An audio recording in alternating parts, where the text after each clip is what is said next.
Have you ever heard of the game Bigger and Better? Now, I didn't know about this until just a few days ago, but apparently in this game, kids start out with something of little value, like a dime, and then they head over to their neighbor in their neighborhood to see what they can trade it for. So they knock on people's doors and ask if they'd be willing to trade something for the dime, and then they go next door with whatever they just traded, and the goal is to come back with a bigger, better thing than what you started out with. So the bigger it is, the better it is. Bob Goff, author and attorney, describes his son Richard's experience playing this game in his neighborhood with his friends.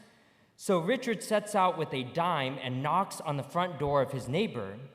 And he says, "Hi, we're playing Bigger and Better, and I'm hoping to trade up to something bigger. Do you have anything that you can trade me?"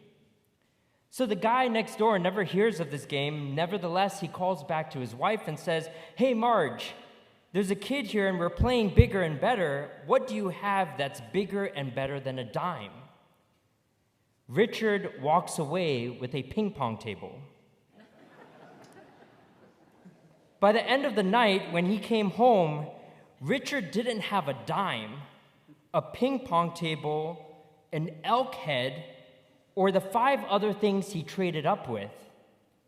He came back home with, get this, a pickup truck.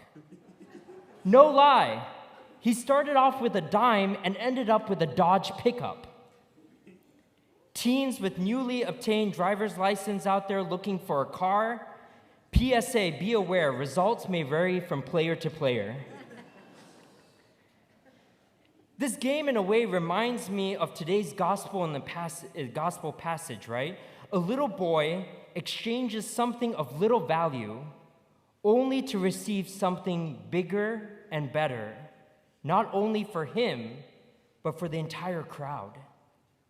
In fact, this miracle of the multiplication of the loaves and the fish is related in all 4 Gospels.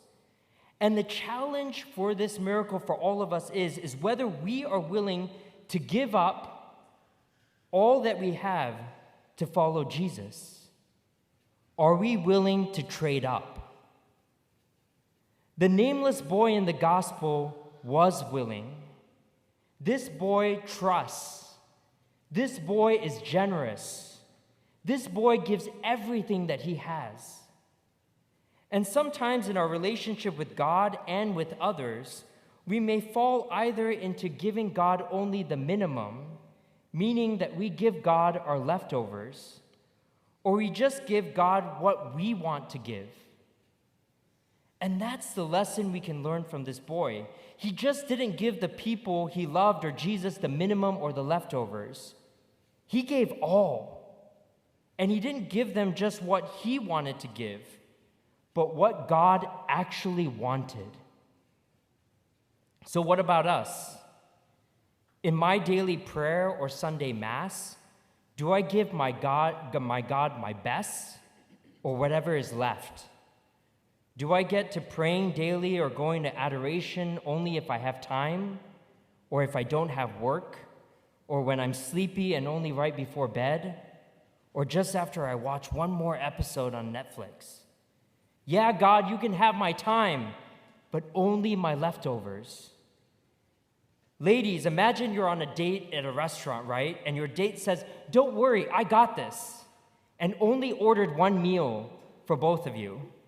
Then he says, "Okay, let me eat first, and then you can have whatever's left on my plate."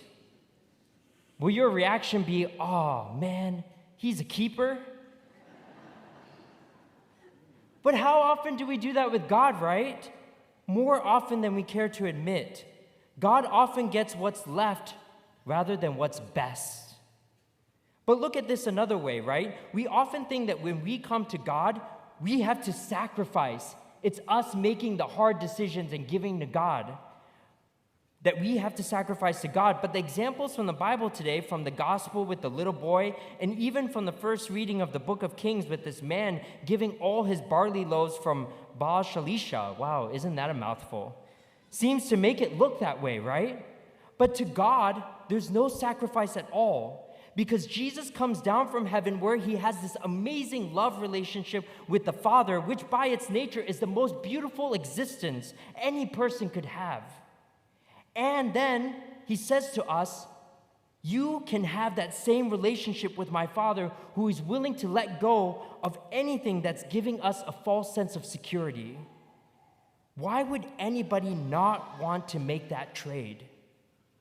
Jesus is basically saying, look, none of the stuff you have is going to last, not even you. And you've only got about a dime's worth of life right now. Come and trade up and follow me.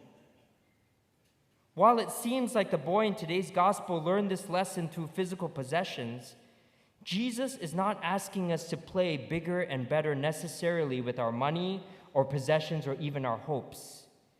Jesus may be asking us to give up that thing that we're so proud of, that thing we believe causes us to matter in the eyes of the world, to give it up and follow him.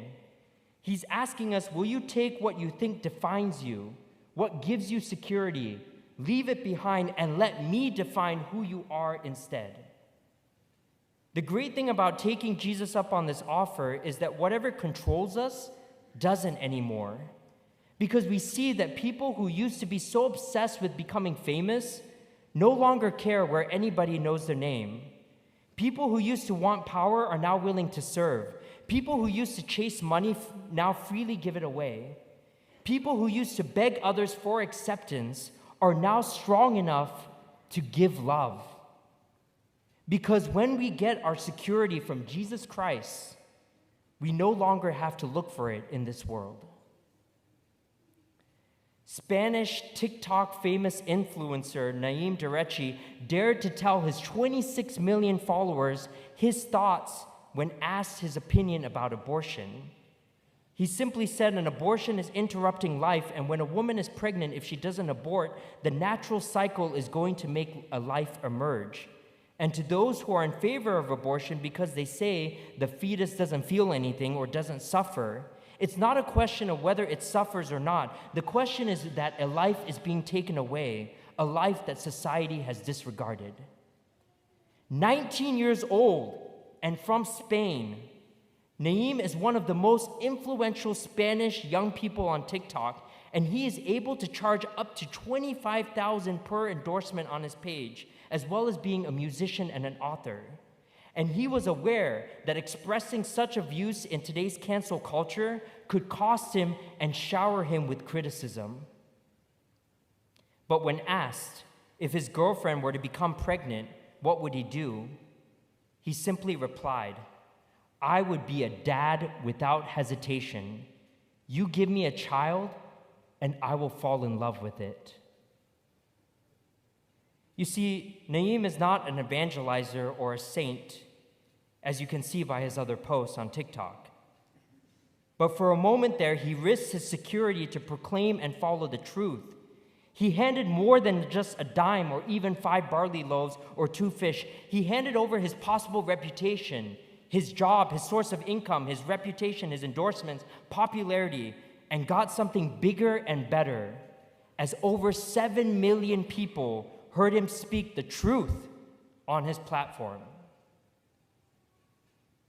And as for Richard and the Dodge pickup, well, he followed the example of the boy in today's gospel, because the next day with his parents, he donated it to the church down the street so that they could use it for a family who needed a vehicle to get to work.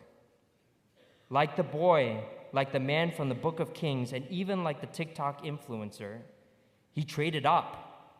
He gave away his security and allowed God to give him something much bigger and better than he ever could imagine.